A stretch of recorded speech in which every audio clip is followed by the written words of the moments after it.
განვაგრძობთ საუბრებს ქრისტიანული ლიტერატურის ისტორიიდან. ჩვენს ბოლო შეხვედრაზე წარმოადგინეთ და განვიხილეთ წმინდა კირილე ალექსანდრიელის უაღრესად საყურადღებო სწავლება, სიტყვები მისი, ერთ-ერთი თავი მისი ცნობილი შრომიდან ანთროპომორფიზმთა წინააღმდეგ და ამ თავში მკაფიოდ, კატეგორიულად, აბსოლუტური დარწმუნებით გამოთქმულია დებულება იმასთან დაკავშირებით, რომ დასაბამშვი ადამიანს მიეცა არა მხოლოდ ხატება ღვთისა, არამედ აგრეთვე მსგავსებაც. რადგან ეს მსგავსება არ არის გათიშული ხატებისგან, მას თავისი გამოვლინება აქვს მსგავსებას, მაგრამ ეს გამოვლინება მსგავსების აუცილებლად ხატებასთან ერთად ხდება ისე როგორც პირუკუ. ამიტომაა რომ წმინდა კირილე სრულიად შეუვალად და დაუეჭვებლად იმას რჯულმდებლობს, რომ ღვთისადმი მსგავსება ხვედრებული გვაქვს პირველი შესაქმიდანვე და ვართ ხატება ღვთისა. და დიდი მოძღვარი, როგორც არაერთხელ თქვით წინა შეხვედრაზე, გაფრთხილების ტონით კატეგორიულად ამბობს: ვინ გაბედავს თქმას, რომ შეიქმნა ადამიანი ხატისებრ, მაგრამ ჯერაც არა მსგავსებისებრ. ამრიგად, წმინდა კირილეს სწავლებით უეჭველია, რომ ადამიანს დასაბამშვი ჰქონდა სათნოებითი მსგავსება ღვთისადმი, იყო რა კეთილი, სამართლიანი და წმინდა. ცოდვის შემოსვლამ ღვთისადმი ადამიანის მსგავსების ხატოვნებანი, ანუ თვისობრივი გამოხატულებანი დააბნელა, მაგრამ განკაცდა რა ძეღმერთი, ხელახლა, ამბობს კირილე, წმინდა, ანუ ღვთის მსგავსი გახდა ადამიანური ბუნება და თავიდან დაიხატა, თავიდან ხატ იქმნა, ანუ სათნოებითი სიწმინდით კვლავ მსგავსება მიიღო ძეღმერთისადმი. ესა ადამიანური ბუნების უკუ განახლება, ახალ შექმნა ქრისტეში. რა თქმა უნდა, მაცხოვრისადმი ხატქმნილობა ადამიანური ბუნებისა იმავე ძეღმერთისადმი ხელახალი ხატქმნილობაა, ესე იგი განახლებაა თავდაპირველი ხატებისა, თავდაპირველი დახატულობისა. ძალიან ბევრი ციტატა ამასთან დაკავშირებით ჩვენ მოტანილი ქონდა, ამჯერად რომ იგივეა ეს ხატება არსობრივად, რაც დასაბამში ქონდა ადამიანს, აი ამის დასაბუთებისთვის წმინდა კირილე ალექსანდრიელის უაღრესად ღრმა და საღვთო მადლით გამშვალულ სიტყვებს დავიმოწმებთ.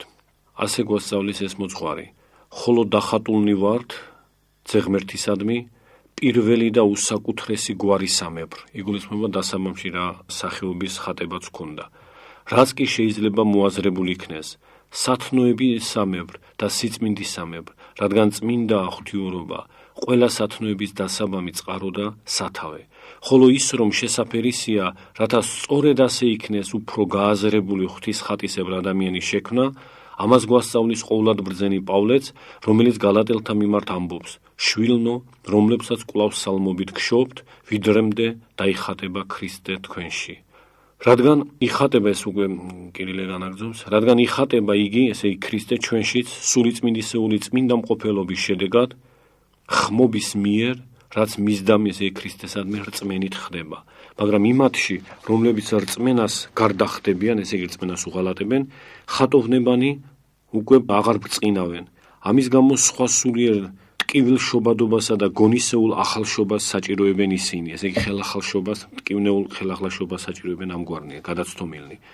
რათა რაჟამ სულიწმინდა წმინდა მყოფელობის გზით საღვთო ხატს შთააელვარებს მათში, კვლავ ქრისტეს მიმართ უკუ დაიხატნონ. რომ ესე იგი ცდომილნი, როდესაც შეინანებენ და სულიწმინდის მადლის მიღებინი გახდებიან, კვლავ განიახლონ ის ხატება მაცხოვრისადმი, რაც ჯერ დასაბამში მიეცა ადამიანს და შემდგომ განახლდა მაცხოვრის განკაცებით. მაგრამ აქ ისმის ერთი კითხვა, რომელზეც პასუხისგაცემა აუცილებელია და რაცაც ჩვენ რამდენიმე გზის მივანიშნეთ ჩვენს წინა შეხვედრებზე, რომ აბსოლუტური იგივეობა მაცხოვრისგან აღდგინებულ ხატებასა და დასაბამი ხატებას შორის და მსგავსებაზეც იგივე, თუ მათ შორის არის განსხვავება. როგორც აღნიშნეთ, ადამიანის თავდაპირველი ხატება და მსგავსება ღვთისადმი, ცოდვის მიერ წახდენილი, აღგვიდგინა მაცხოვარმა და არსობრივად მაცხოვრისგან აღდგინებული ხატება და მსგავსება ადამიანური ბუნებისა ღვთისადმი, იგივე ხატება და მსგავსება აბსოლუტურად იგივეა არსობრივად, ანუ ბუნებითად, რაც ადამიანს დასაბამში ჰქონდა და ცოდვის მიერ დაჰკარგა. მაგრამ ესაა მხოლოდ არსობრივი იგივეობა, რაც შეეხება ხარისხობრივს, აი ამ გაგებით ეკლესიის მამათა სწავლება არის ასევე მკაფიო და გამოკვეთილი, რომ მაცხოვრისგან აღდგინებული ხატება ხარისხობრივად უფრო მეტია, ვიდრე დასაბამიერი ხატება იყო ადამიანის ღვთისადმი. აი ეს მხარე თუ როგორ შეიძლება გავიგოთ ჩვენ ხარისხობრივი აღმატებულება აღდგინებული ხატებისა, იმავე კირილე ალექსანდრიელისგან გახლავთ ზედმიწევნით განმარტებული, ჩვენ ვიდრე ციტატას წავიკითხავდეთ, ჯერ არსი რა არის ამ სწავლებისა, იმას გადმოვცემთ, რომ შესაბამისი ციტატა უფრო ნათელი გახდეს ჩვენთვის. აქ ასეთი ვითარება გახლავთ, რომ თუ ხატება და მსგავსება გარკვეულ თვისებებს გულისხმობს და ჩვენ ვიცით რა არის ეს თვისებები, კიდევ ერთხელ რომ გავიხსენოთ, თქვა ამ შემთხვევაში აქცენტი მაინც მსგავსებაზეა. იმიტომ რომ ხატობრივი თვისებები, თავისუფალინება, მოაზროვნეობა, მთავრობა, ანუ მეუფებრიობა, ეს დაცემულობაშიც მეტნაკლებად ადამიანისგან ვლინდება, შეიძლება დამახინჯებულად, გაუკუღმართებულად, მაგრამ თავისთავად ეს სახეზეა, რომ თავისუფალი არჩევანი ადამიანს შენარჩუნებული აქვს დაცემის შემდეგ, აზროვნება შენარჩუნებული აქვს, თუმცა რა თქმა უნდა, ეს ცოდვისმიერი აზროვნება უკვე და თავისუფალებაც უდიდესწილად ცოდვის ამრჩეველია, მაგრამ თვითონ ეს სტრუქტურული თვისებების სახეზეა. ისე როგორც მთავრობის მოყვარეობა უკვე გაუგუღმართებული, დამახინჯებული ადამიანის ისტორიაში რა თქმა უნდა მკვეთრად წარმოჩნდება. მაგრამ ეკლესიის მამათა ინტერესი უფრო არის მსგავსებისკენ, მსგავსებითი თვისებები, რომლებიც აი ამგვარ სხვა სიბრტყით გამოვლინებას არ ექვემდებარებიან, სხვაგვარად რომ ვთქვათ, მაგალითად თავისუფალინება შეიძლება გამოვლინდეს კეთილის არჩევაშიც და ბოროტის არჩევაშიც. თვითონ ნეიტრალურად თავისუფალინება ორივე შემთხვევაში თავისუფალინება, როგორც ცალკე აღებული რაღაც სტრუქტურული ელემენტი. ისე როგორც მოაზროვნეობა, ყველა შემთხვევაში მოაზროვნეობა თითქმის უკეთურს უაზროვნებ ჩვენ თუ კეთილს. მაგრამ სათნოებითი თვისებები ასეთი ნეიტრალური და ორი მიმართებისა არა. მაგალითად, სათნოება არის სიკეთე. ჩვენ ვერ ვიტყვით, რომ სიკეთე ერთი მხრივ სიკეთისკენ შეიძლება იყოს და მეორე მხრივ ბოროტებისკენ. სიკეთე მხოლოდ სიკეთისკენაა. ამიტომ სიკეთე რომ გადაგვარდება, ის აღმოიფხვრება. ხატობრივი თვისება შეიძლება გადაგვარდეს, მაგრამ თვითონ თვისება რჩება, მაგრამ ის გადაგვარდება თავისი მიმართებითობით, თავისი ზნეობრივი გამოხატულებით. გადაგვარდება, მაგრამ ნარჩუნდება, აი ამის თქმა გვინდა, ხატობრივი თვისება გადაგვარდება დაცემის შედეგად, მაგრამ ნარჩუნდება. ხოლო მსგავსებითი თვისება გადაგვარდება და ისპობა. თუ ბოლომდე არაა გადაგვარებული, რაღაც ბჟუტავდეს შეიძლება ეს, მაგრამ ის კი არ შეიძლება მოხდეს, რომ გადაგვარდეს და სხვა მიმართულება მიიღოს. ესე იგი შენარჩუნდეს მთლიანად, მაგრამ სხვა მიმართებით იყოს. აი ეს განსხვავებაა ყველაზე მკვეთრი მსგავსებასა და ხატებას შორის. რომ მაგალითად თუ დასაბამში ადამიანი მთავრობის მოყვარე იყო იმ გაგებით, რომ კეთილად ეწინამძღვრა მისი საგამგებლოსთვის, ესე იგი მთელი ამ ხილული სოფლისთვის, რომლის თავრადაც, რომლის ხელმწიფედაც ის დაინიშნა, დაცემულობაში მყოფი ადამიანი უკვე ამ მთავრობას ამპარტავნულად, პატიმოყვარეობითად იყენებს და არა მხოლოდ თქვათ მის საგამგებლოზე განავრცობს, არამედ ერთი მეორისადმის ადამიანები მკვეთრად ავლენენ ურთიერთ დამონების წყუნს, რომ დაიმონონ სხვა, იბატონონ სხვაზე. აი ეს გაუკუღმართება შემოვიდა ამ თვისებაში, მაგრამ ორივე მთავრობის გამოხატულება მეუფებრიობის თვისებაა. ჩვენ კეთილად მეუფებთ, რამეზე თუ ბოროტად მეუფებთ, ორივე მეუფებაა. მეუფების თვისების ზნეობრივი გამოხატულებაა სხვადასხვა, თორემ ნეიტრალურად თვისება ერთი და იგივეა. ისე როგორც თქვით, თავისუფალი არჩევანი თავისთავად გულისხმობს, რომ ჩვენ შეიძლება ავირჩიოთ ბოროტის და ავირჩიოთ კეთილის, მაგრამ ორივე შემთხვევაში ვლინდება თავისუფალი არჩევანი ნეიტრალურად. და მოაზროვნეობა ჩვენ შეგვიძლია ვიაზროვნოთ სიკეთეზე, ვიაზროვნოთ სიწმინდეზე, მაგრამ შეგვიძლია ვიაზროვნოთ სოდვაზე, ათასგვარ სახეებზე ნებისა და ასე შემდეგ. მაგრამ ნეიტრალურად ორივე აზროვნება, ერთი დაცემული წარსულისკენ წამყვანი, მეორე მაცხოვნებელი. აი ამგვარი ორმიმართებითობა არ აქვს მსგავსების თვისებებს. იმიტომ რომ მსგავსების თვისებები სათნოებითი თვისებებია, რომლებიც მხოლოდ კეთილნია, მხოლოდ სიწმინდისეულნია, მხოლოდ მაცხოვნებლობითია. ამიტომ ისინი ან მთლიანად უნდა აღმოიფხვრან, ან ნაწილობრივ უნდა აღმოიფხვრან, მაგრამ გადაგვარდნენ ისე რომ სხვა მიმართულება მიიღონ, ეს ყოვლად შეუძლებელია, რომ სიკეთის თვისება ვერ გადაგვარდება ისე რომ სიკეთე სიკეთისკენაც იყოს, სიკეთე ბოროტებისკენაც იყოს და ორივე შემთხვევაში სიკეთე იყოს. სიკეთე არის მხოლოდ სიკეთისკენ მიმართება, ისე როგორც სიყვარული, ისე როგორც სიწმინდე, ისე როგორც სამართლიანობა და სხვა. აი ამ გაგებით ეკლესიური სწავლება ამგვარია, რომ დაცემის შემდეგ ადამიანის ხატობრივი თვისებები გადაგვარდა, მაგრამ შენარჩუნდა. ხოლო მსგავსებით თვისებები შესუსტდა, უდიდესწილად აღმოიფხვრა, ან და მთლიანად აღმოიფხვრა გარკვეულ კატეგორიაში. მთლიანად აღმოიფხვრა ისე რომ ადამიანი საერთოდ გაუკეთურდა, საერთოდ გაუმადურდა, ანუ მადლიერების გრძნობა დაეშრიდა, საერთოდ უსამართლო გახდა და სხვა. ზოგ შეიძლება ეს ნაწილობრივ მოუვიდა, მაგრამ თვითონ ეს თვისებანი, სადაც აღმოფხვრილი იქნა, თუნდაც ნაწილობრივ, თუნდაც მთლიანად, თვითონ ეს თვისებანი იქ მართლაც აღმოფხვრილია. სხვა სახე კი არ აქვს მიღებული, არამედ აღმოფხვრილია და რა თქმა უნდა საწინააღმდეგო თვისებითაა შეცვლილი. აი ასეთ დროს, როდესაც ისმის კითხვა, რომ მაცხოვრის განკაცებით იგივე მსგავსება შევიმოსეთ ჩვენ თუ უფრო აღმატებული, რა თქმა უნდა, ეკლესიური სწავლება არის აბსოლუტურად გამოკვეთილი, რომ ბუნებითად იგივე მსგავსება გვაქვს ჩვენ ღვთისადმი, შემოსილი, მაგრამ გაცილებით აღმატებული ხარისხისა. აი ეს რას ნიშნავს, ეს გაცილებით აღმატებული ხარისხისა, რაშია ეს აღმატებულება იმ მსგავსებისა, რაც მაცხოვარმა აგვიდგინა, ეს გახლავთ ეკლესიის მამათა და ამ შემთხვევაში კონკრეტულად წმინდა კირილე ალექსანდრიელის განმარტების საგანი და ამის წინასწარი ახსნა და ორი სიტყვით გადმოცემა იმისა, რასაც წმინდანი გვასწავლის, იმაში მდგომარეობს, რომ თქვათ ავიღოთ თვისება სიწმინდისა. ადამიანი თავდაპირველად იყო წმინდა, ცოდვამის გააუგუღმართა, გააუწმინდურა, მაცხოვარმა სიწმინდე აღუდგინა ადამიანის ბუნებას. მაგრამ რა განსხვავება იმ ადამიანისეულ სიწმინდესა, ცოდვამდელი ადამიანის სიწმინდესა და ქრისტეში აღდგინებული წმინდაქმნილი ადამიანის სიწმინდეს შორის? მათ შორის არის ასეთი განსხვავება. პირველი ის, რომ ადამიანმა ეს სიწმინდის თვისება ყოველგვარი დამსახურების გარეშე მიიღო, ერთი ის, რომ სათნოების თვისება უნდა შეიძინოს ქმნილებამ, ღვთისგან. ადამიანმა შეიძინეს ღვთისგან ყოველგვარი დამსახურების გარეშე, მაგრამ მაცხოვრისგან აღდგინება ამ თვისებისა აუცილებლად ხდება ჩვენივე ღვაწლით. მაცხოვარმა გზა გაგვიხსნა ჩვენ თავისი მოწამეობრივი სხვებშეწირვითი ღვაწლით შემოსნა მჭენი ჯოჯოხეთისანი და შესაძლებელი გახადა ჩვენთვის სხონება, ანუ კვლავ ღვთისადმი მიმსგავსება. მაგრამ ჩვენ თუ ეს არ ვინებთ, მექანიკურად ჩვენი ნებისგან დამოუკიდებლად, რა თქმა უნდა, ჩვენ ვერ ცხონდებით, ჩვენ ღვაწლი უნდა აღვასრულოთ და ეს ღვაწლი რთულია, მძიმეა, მაგრამ ნაყოფი არის უაღრესად კეთილი. ასე რომ ჯერ ის თქვათ, რომ მიცემა როგორია და მოპოვება ამ თვისებისა, ამაშია პირველი სხვაობა, რომ სხვაგვარად მოიპოვა ადამიანმა სათნოებითი თვისება სიწმინდისა, სხვაგვარად მოიპოვა რომელიმე წმინდანმა. ადამიანმა აბსოლუტურად საჩუქრად ყოველგვარი ღვაწლისა და დამსახურების გარეშე მიიღო, ხოლო ნებისმიერმა წმინდანმა ჯერ ამ უდიდესი ყოველგვარ გონებაზე აღმატებული კეთილმოქმედებისა და ქველმოქმედების შედეგად, რაც გულისხმობს ღვთისგანკაცებას და მის სხვებშეწირვას ადამიანის გამოსახსნელად, ესაა ყოველგვარი სიკეთის პირველ სათავე, ამაზეა ყველაფერი დაფუძნებული.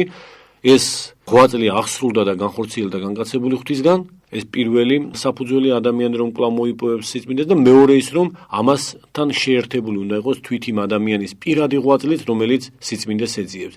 აი ეს ორი წინაპირობა აქვს აღდგინებულ სიწმინდეს, რომ წმინდანებში სიწმინდის თვისება კვლავ ისე საჩუქრად არ მოსულა, როგორც ეს დასაბამში იყო ადამიანისადმი, მაშინ არც ღვთის განკაცება ყოფილა ადამიანის უწინარეს, არც ღვთის სხვებშეწირვა და არც ადამიანის რაიმე ღვაწლი. ის შეიქმნა თუ არა ამ სიწმინდის თვისებით იქნა დაჯილდოებული. მაგრამ კვლავ აღდგინებული სიწმინდეში კვლავ აღდგინებული ადამიანი ამ სიწმინდის კვლავ მიმღები და უკუშემძენი და მომხვეჭელი ხდება ამ ორი წინაპირობის შედეგად, რომ ღმერთი განკაცდა თავისი ღვაწლით გამოიხსნა ადამიანური ბუნება და პიროვნულად ადამიანმა ინება რომ თანაშერთვოდა ამ გამომხსნელობით ღვაწლს და აღასრულა ღვაწლი. აი ეს ორი ღვაწლი, ერთი უდიდესი ყოვლის შემძლე და ადამიანის გამომხსნელი და ჯოჯოხეთის შემოსვლელი და მეორე საკუთრივ პირადი ღვაწლი, პიროვნული ღვაწლი ადამიანისა ამ დიდ ღვაწლთან თანაშერთული. ასე რომ მიღებითი წესითაც განსხვავდება ადამიანისეული სიწმინდე და ქრისტეში აღდგინებული რომელიმე წმინდანის სიწმინდე, ეს მიღებითი, მაგრამ მეორე მხარეც გახლავთ ძალიან მნიშვნელოვანი, რომ ერთია მიღება რაიმესი და მეორეა მისი შენარჩუნება, დაცვა, განმტკიცება და დადასტურება, რომ ეს მე რაც მივიღე, მე ამ თვისების ღირსი ვარ და დამცველი ვარ ჭეშმარიტად. ადამიანთან დაკავშირებით რა ვითარება? ადამი წმინდა იყო, მაგრამ მას არანაირი ასპარეზი არ ჰქონდა იმისა, რომ ღვაწლი გაეწია და დაედასტურებინა, რომ ის წმინდაა. ხოლო იმ პირებმა, რომ მაცხოვრის მოსვლის ჟამს და შემდგომ თავისი ცხოვრების წესად ირჩიეს სიწმინდის მოპოვება და ქრისტეში აღიდგინეს დაცემული ბუნება ნათლისღების ჟამს, ნათლისღების შემდეგ იღვაწეს კიდეც, რომ ეს მიღებული ძღვენი უკვე ხელახლა აღდგინებული სიწმინდე საქმით დაემოწმებინა და დაედასტურებინათ და ვიდრე სისხლის დამთხევამდე თუ კი ამის აუცილებლობა იყო, მათ დაადასტურეს ჭეშმარიტება. ასე რომ ღვაწლი უძღვის წინ ქრისტეში წმინდანებისთვის სიწმინდის მიღებას და ღვაწლი მოსდევს ამ სიწმინდით შემოსვასაც. სიწმინდე მათ მიიღეს კვლავ აღნიშნავთ ნათლისღების ჟამს აუცილებლად, მაგრამ ეს ნათლისღება ყოველთვის ისე, ასე ვთქვათ, უმტკივნეულ არ იყო, როგორც ეს ტრადიციულ ნათლისღებით მსახურებაშია, როდესაც ჩვენ მივდივარ და ვინათლებით, არამედ ძალიან ხშირად ეს უკავშირდებოდა ფიზიკურ აღსასრულსაც, იმიტომ რომ ბევრი წმინდანი სისხლით მოინათლა და ეს შეერაცხა მას ნათლობად. მაგრამ ზოგადად მაცხოვრის ღვაწლი ამას მოგეხსენებათ უეჭველად უძღვის წინ და ჩვენი ნათლისღება არის ჩვენზე აღსრულება მაცხოვნებელი მსხვერპლის გაღებისა, იმიტომ რომ ჩვენ თანადავეფლვით მაცხოვართან ერთად, თანაჯვარს ვეცვით, თანადავეფლვით და მასთან ერთად თანაავდგებით, ნათლისღება ამას აღასრულებს ჩვენზე. ნათლისღების ჟამს განვიწმინდებით აბსოლუტურად ყველა ცოდვისგან, მათ შორის პირველ ცოდვისგანაც და სრულიად უბიწონი და უმწიკლონი ამოდივართ ემბაზიდან, ასე შევიძინეთ ჩვენ სიწმინდე, მაგრამ შემდეგ ეს საქმითაც უნდა დავადასტუროთ, თორემ შეიძლება ეს სიწმინდე გავაუკუღმართოთ და გაცილებით უფრო მეტად წარვიწმინდოთ, ვიდრე ნათლისღებამდე იყო ამის საფრთხე. იმიტომ რომ სიწმინდეში ჩადენილი ცოდვა გაცილებით უფრო მძიმეა, ვიდრე სიწმინდის გარეთ უწმინდურებაში ჩადენილი ცოდვა. ასე რომ ქრისტეში აღდგინებული წმინდანების სიწმინდე ამ ორი თვალსაზრისით მკვეთრად სხვაობს ადამიანის სიწმინდისგან, რომ მათ 8 წლის შედეგად მიიღეს ეს სიწმინდე და ამავე დროს 8 წლის შედეგად შეინარჩუნეს ეს სიწმინდე. ხოლო ადამმა მიიღო 8 წლის გარეშე და ადამიანს არ ჰქონდა არავითარი ასპარეზი 8 წლის გამოვლენებისა, იმიტომ რომ სად უნდა ეჩვენებინა და დაედასტურებინა მას თავისი სიწმინდის თვისება, როცა ჯერ კიდევ უწმინდურობა მის გარშემო, სადაც ის მკვიდრობდა, არსად არ იყო. ისევ როგორც სხვა თვისებებთან დაკავშირებით, ადამი ყოვლად სამართლიანი იყო, ასე შეიქმნა ღვთისგან, მაგრამ როგორ დაედასტურებინა, როგორ განემტკიცებინა ეს თვისება, როდესაც უსამართლობა არსად არ იყო. სად ეღვაწა მას ამ თვისების განმტკიცებისთვის. ადამი, რა თქმა უნდა, იყო მცოდნე, ესეც სათნოებითი თვისებაა, მაგრამ სად შეიძლება თავისი მცოდნეობის დადასტურება, როცა უმეცრება არსად არ ბოგინებდა და არსად არ ესწრაფოდა რაღაც მთავრობითი, ხელმწიფობითი საღდრის დაპყრობას. ასე რომ სიწმინდის, სიკეთის, სამართლიანობის არსებითად ეს სამი თვისება გამოიყოფა ეკლესიის მამათაგან, როცა ადამიანის სათნოებაზე ემჯელობა და ისინი ყველა სათნოებას მოიცავენ თავის თავში. აი ამ სამი თვისების მხრივ ადამიანიც ისევე იყო ღვთისადმი მსგავსი, როგორც ყველა ქრისტეში აღდგინებული წმინდანი, მაგრამ სხვა იყო მისთვის მიღებაც ამ თვისებისა და შენარჩუნებაც მათი და სხვაგვარი იყო წმინდანებისთვის.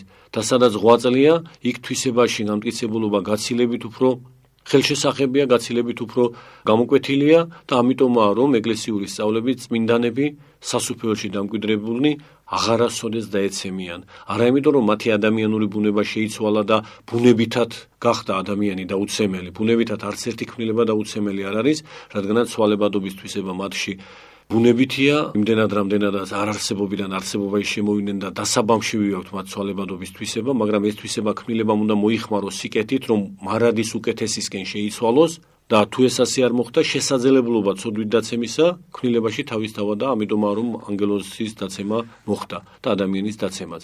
მაგრამ როდესაც ადამიანი გამოცდილებას იღებს, ისე როგორც ანგელოზებმაც მიიღეს გამოცდილება, როდესაც ისინი 8 წლის შედეგად არიან აღდგინებულნი თავდაპირველ მდგომარეობაში უძღებიძის მსგავსად, ისინი ისევ როგორც ის უძღებიძე უკვე აღარ დატოვებს მამისეულ კერიას, რადგანაც მან მწარე გამოცდილება მიიღო და ეს ხსოვნაში ყოველთვის აქვს, ასევე არც ერთი ადამიანი ხელახლა აღდგინებული სიწმინდეში, სიკეთეში და სამართლიანობაში, ანუ ღვთისადმი მსგავსებაში მაცხოვრის განკაცებით და ნათლისღების წმინდა საიდუმლოთი, დამკვიდრებული სასუფეველში აღარასოდეს არ დაეცემა იმ გამოცდილების ძალით, რაც მან დაცემულობაში შეიძინა. აი ეს გახლავთ ხარისხობრივი აღმატებულება იმ გამოხსნელობითი 8 წლისა და აღდგინებული ხატებისა, რაც ადამიანმა მიიღო. ახლა ჩვენ მოვიდანთ შესაბამის ადგილს წმინდა კირილე ალექსანდრიელის იმ შრომიდან, რომელიც რამდენიმე გზის ვახსენეთ ანთროპომორფის წინააღმდეგ, აი ამ შრომიდან უშესანიშნავესი სწავლება კირილე ალექსანდრიელისა საკუთრივ ამ ორ მდგომარეობასთან დაკავშირებით ერთი მხრივ დასაბამიერი ხატება, შემდგომ ცოდვისგან ის წახდენილი და ხელახლა აღდგინებული მაცხოვრის მიერ როგორია მათ შორის მიმართება. წმინდა კირილე მიუთითებს, ის რომ ადამიანური ბუნებისთვის ყველა სიკეთის მომნიჭებელი გახდა განკაცებული ქრისტე, ვინ გაბედავს ამის ართქმას? ანდა ვინ უარყოფს და იტყვის, რომ უსარგებლო იყო ჩვენთვის ამ ქვეყნად მისი მოვლინება? რადგან ადამიანი დასაბამში შეიქმნა მისი ხატისებრ. ესეც ერთ-ერთი დამატებითი არგუმენტი, რომ არა მხოლოდ ყოვლადწმინდა სამებისადმი ბუნებითი ხატოვნება ჰქონდა, არამედ პიროვნული ძეობითი ნიშნით მაცხოვრისადმი ხატებაც, ზეღმერთისადმი ხატებაც. ადამიანი დასაბამში შეიქმნა მისი ხატისებრ და ბუნება ვარგისი იყო ყველა სიკეთის მისაღებად და სათნოებაში წარმატებისათვის, რადგან შექმნა მან ჩვენ კეთილსაქმეთათვის, როგორც წერს ყოვლადბრძენი პავლე. მაგრამ ცოდვამ გააუჩინარა ღვთისსახოვანი ხატის მშვენიერება და სატანამ ადამიანობის ბრწყინვალე პირი ჭუჭყით სავსედ წარმოაჩინა. მაგრამ გამოჩნდა განმაახლებელი, რომელმაც დასაბამიერისკენ უკუდა ხატა და ჩაგრული და კვლავ თავისი ხატისადმი გარდა გვქნა ჩვენ, რათა მისი საღვთო ბუნების ხატოვნებებით კვლავ დამშვენებულიყო ჩვენი ბუნება, კერძოდ წმინდა მყოფელობის, სამართლიანობისა და სათნოებითი კეთილცხოვრების გზით.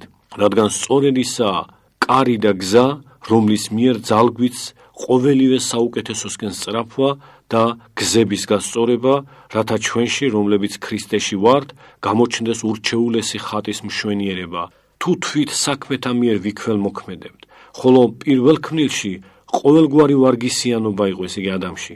ატარებდა რა იგი ძალას სათნოების ასათვისებლად, მაგრამ არაუთუოდ მოქმედებასაც, ესაა ყველაზე მთავარი, რომ თვისებანი ყველა სათნოებითი სრულად ჰქონდა ადამიანს, მაგრამ ასამოქმედებელი ასპარეზი არ ჰქონდა და მოქმედებაში ვერ მოჰყავდა ეს თვისებები. ამიტომ თქვა თვით ქრისტემაც ჩვენს, ანუ თავის ცხვართა შესახებ, მე მოვედი, რათა ცხოვრება ჰქონდეთ და უმეტესად ჰქონდეთ. რამე თუ კვლავ მიეცა ადამიანურ ბუნებას ის, რაც ადამიანში იყო დასაბამში, ესე იგი განწმენდილობა, ხოლო უმეტესობად, როგორც ვფიქრობ, თქვა ღირსეულებად ჩენილობა მოქმედების მიხედვით. წმინდანებზე აქცენტი, რომ ისინი ღირსნი გამოჩენ ამ საღვთო თვისებებისა მოქმედებაში, დათვით წარმატებათა მიერ მხიარულ ქმნილობამ. მიუხედავად იმისა, რომ ტექსტი საკმაოდ რთულია, მაინც აბსოლუტურად ნათელია აზრი, ჩვენ შევეცადეთ, რომ გასაგებად წაგვიკითხა ეს ციტატა და ხაზს გაუსვამთ რამდენიმე მომენტს.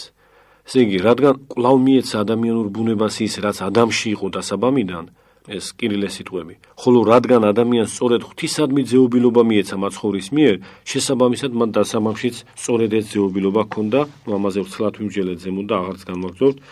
და ეს კი თავისთავად ხატყობს, რომ ადამიანი დასაბამშვი არა მხოლოდ ხატი იყო ღვთისა, არამედ მსგავსიც, რადგან ძეობილობა მწვერვალია ღვთისადმი მსგავსებისა. მაგრამ მოტანილ ციტატაში განსაკუთრებით მნიშვნელოვანია და უაღრესად მნიშვნელოვანია წმინდა კირილე ალექსანდრიელის მიერ ყურადღების გამახვილება მაცხოვრის სიტყვაზე უმეტესი.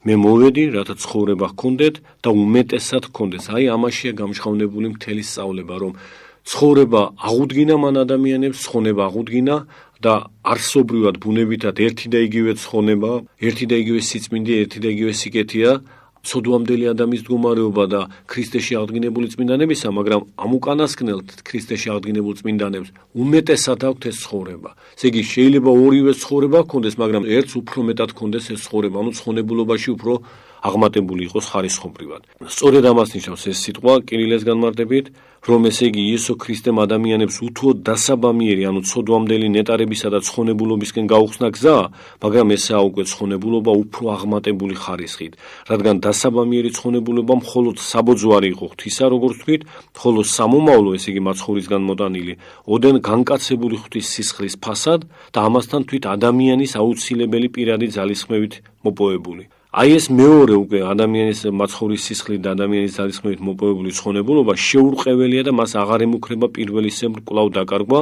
რადგან საფუძვლად უდევს ცოდვით დაცემის შედეგების გამოცდილება და ღვთის გამოხსნელობითი ღვაწლით და მადლით ნაწინამძღვრები პირადი სამოღვაწეო გამარჯვების დაუვიწყარი სიხარული.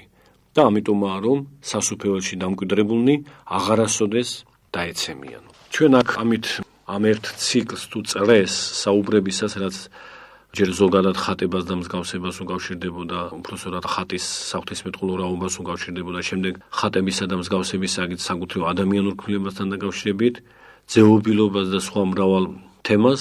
აი ეს ყველაფერი მეტნაკლებად რამდენადაც ზეპირ საუბარში შესაძლებელი იყო ყველასი არსებითი შტრიხებით მიმოვიხილეთ და ვფიქრობთ, რომ ლოგიკურად აბოლოებს აი ამ მსჯელობას ამჟამად ჩვენს მიერ განხილული სიტყვები კირილე ალექსანდრიელისა, მისი სწავლება ყველაფერს ნათელს ფენს, გვიხსნის ჭეშმარიტ არსს იმისას, თუ რა არის ადამიანის ხატება და მსგავსება, როგორი იყო ის დასაბამში და როგორი აღგვიდგინა ჩვენ მაცხოვარმა და რატომაა რომ სასუფეველში დამკვიდრებულნი აღარასოდეს დაეცემიან. ამგვარი ვრცელი განმარტება ხატებისა და მსგავსებისა და თვით ტერმინ ხატის საღვთისმეტყველოებისა ვფიქრობთ გამართლებულია დღეისათვის, რადგანაც ესაა ერთ-ერთი ცენტრალური სწავლება, ცენტრალური დოგმატი საეკლესიო მოძღვრებისა, ყველა დოგმატთანაა დაკავშირებული, ყოვლადწმინდა სამების დოგმატთან დაკავშირებით, როგორც ნახეთ, ტერმინი ხატი არის უაღრესად გამოკვეთილი, უაღრესად თვალსაჩინო მონაცემი, იგივე ტერმინი განკაცებულ ღმერთთან დაკავშირებით და ადამიანთან დაკავშირებით. ეს სამი გამოვლინების სფეროა, ასე ვთქვათ, ამ ტერმინისა. საღვთისმეტყველო თვალსაზრისით კვლავ გავიმეორებთ, რომ ტერმინი ხატი ყოვლადწმინდა სამებასთან დაკავშირებით, ტერმინი ხატი განკაცებულ ღმერთთან, სამების ერთი ჰიპოსტასის, მეორე ჰიპოსტასის კერძოდ განკაცებასთან დაკავშირებით და მესამე ადამიანთან დაკავშირებით. სამივე ეს მხარე ღვთისმეტყველებისა ტერმინ ხატთან დაკავშირებით შეადგენს იმ მეცნიერებას, რასაც მართლმადიდებლური ხატმეტყველება ეწოდება და ბევრი საკითხი, რაც ჩვენ მოკლედ მიმოვიხილეთ, ან და რაც მცლადაც მიმოვიხილეთ, შესაძლოა ზეპირი მსჯელობის დროს იმდენად აღქმადი მსმენელისგან ვერ იყო, ამიტომ თუ ვინმე დაინტერესებული იქნება ამ საკითხების უფრო გაღრმავებული შესწავლით, ჩვენ შეგვიძლია ადრეც მივუთითეთ და კიდევ ერთხელ მივუთითოთ ჩვენს პუბლიკაციაზე, რომელსაც ეწოდება მართლმადიდებლური ხატმეტყველება, ეს 2001 წელს გამოიცა, სადაც სწორედ ამგვარი მიმდევრობით, როგორც ახლა ვთქვით, ესე იგი ყოვლადწმინდა სამებასთან დაკავშირებით, ზეღმერთან დაკავშირებით და ადამიანთან დაკავშირებით განხილული გვაქვს ტერმინ ხატის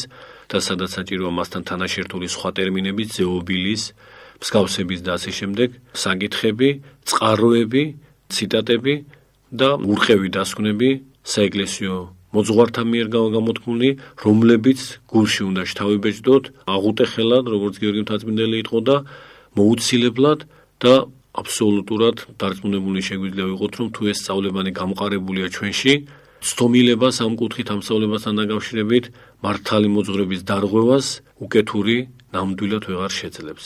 ამჯერად ამით დავასრულებთ. მადლობთ ყურადღებისათვის.